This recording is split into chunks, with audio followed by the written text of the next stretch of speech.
آواز کی دنیا کے دوستو، لندن اردو وائس کی جانب سے پیش خدمت ہے مضمون موگرے کی بالیوں والی کا چوتھا حصہ، تحریر جاوید صدیقی، پیشکش لندن اردو وائس۔ کبھی کبھی ایسا ہوتا کہ میں مضامین لینے کے لیے سوویت انفارمیشن میں جاتا تو فریدہ کو بھی لے جاتا۔ آپا بار بار پوچھتی تھیں، ارے بھائی تم لوگ شادی کب کر رہے ہو؟ اور میں ہمیشہ بات کو ٹال جایا کرتا تھا۔ ایک دن آپا کچھ زیادہ ہی سنجیدہ ہو گئیں، کہنے لگی، لڑکی بہت اچھی ہے جاوید، جتنی جلدی ہو سکے شادی کر لو، کیونکہ اچھی لڑکیوں کو رشتوں کی کمی نہیں ہوتی، اور مڈل کلاس کے ماں باپ کی سب سے بڑی خواہش یہی ہوتی ہے کہ جوان بیٹی جلدی سے رخصت ہو جائے، کہیں ایسا نہ ہو کہ فریدہ کے ماں باپ کسی اور کو ہاں کہہ دیں۔ تم تو خیر پچھتاؤ گے ہی، اس کی بھی زندگی برباد ہو جائے گی۔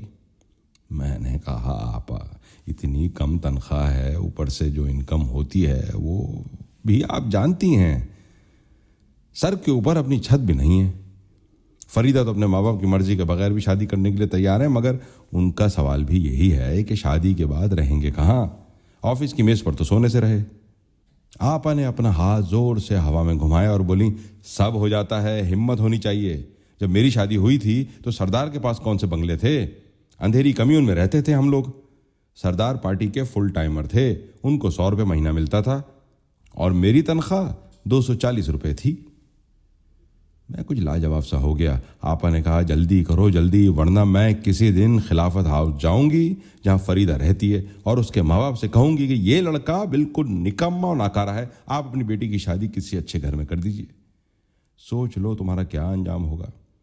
وہ میرے زرد ہوتے ہوئے چہرے کو دیکھ کر بہت زور سے ہنسیں، اور پھر بڑے رازدارانہ انداز میں دھیرے سے بولیں، کبھی مایوس مت ہونا، کبھی نہیں۔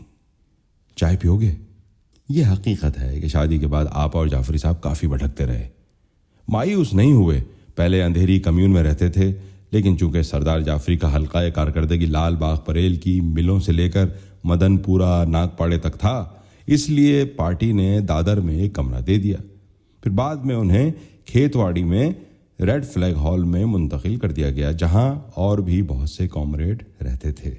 آپا جب بھی ریڈ فلیگ ہال میں گزرے ہوئے اپنے دنوں کے قصے سناتی تو بالکل ایسا لگتا جیسے کوئی اپنے بچپن کے ٹوٹے پھوٹے کھلونوں کو صاف کر کے، سہلا کے، پیار کر کے الماری میں سجا رہا ہو۔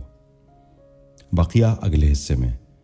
ریڈ فلیگ ہال سے جڑے دلچسپ واقعات سننا مت بھولیے گا۔ ہمارے ساتھ رہیے گا، اپنا بہت خیال رکھیے گا۔